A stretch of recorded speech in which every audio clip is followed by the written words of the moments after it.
২০২৫ সালে চ্যাম্পিয়ন্স ট্রফির সেমিফাইনালে খেলার স্বপ্ন শেষ হয়েছে আগেই। গ্রুপ পর্বে নিজেদের প্রথম দুই ম্যাচে ভারত ও নিউজিল্যান্ডের কাছে পরাজিত হয়ে টুর্নামেন্ট থেকে ছিটকে পড়েছে টাইগাররা।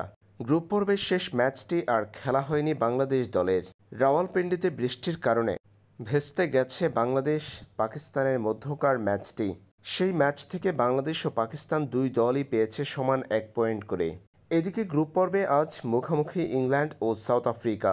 এই ম্যাচে ইংল্যান্ড পরাজিত হলে অর্থাৎ সাউথ আফ্রিকা জিতলে বড় সুবিধা পাবে বাংলাদেশ। তাই এই ম্যাচে চোখ থাকবে টাইগারদের। ইংল্যান্ড বাংলাদেশ ভিন্ন গ্রুপে হলেও দুই দলের বিদায় নিশ্চিত হয়েছে আগেই। তাহলে কেন ইংল্যান্ড দক্ষিণ আফ্রিকার ম্যাচে চোখ থাকবে বাংলাদেশের? সমীকরণটা ভিন্ন জায়গায়।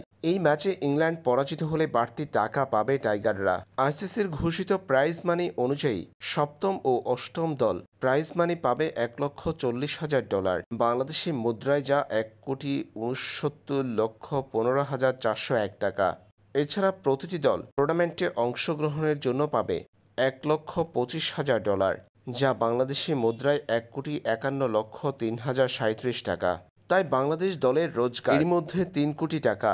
তবে ইংল্যান্ড যদি আজ দক্ষিণ আফ্রিকার কাছে হারে তাহলে 0 পয়েন্ট নিয়ে ফিরে যেতে হবে তাদের। অন্যদিকে পাকিস্তানের সঙ্গে বৃষ্টি ভেজা ম্যাচে বাংলাদেশ পেয়েছে 1 পয়েন্ট। নেট রান রেটে পিছিয়ে থাকায় বাংলাদেশের নিচে অবস্থান করছে পাকিস্তান। বর্তমানে পয়েন্ট টেবিলে গোটা টুর্নামেন্টে বাংলাদেশের অবস্থান সপ্তম। ইংল্যান্ড যদি আজ পরাজিত হয় সেই ক্ষেত্রে টাইগাররা উঠে আসবে ষষ্ঠ স্থানে।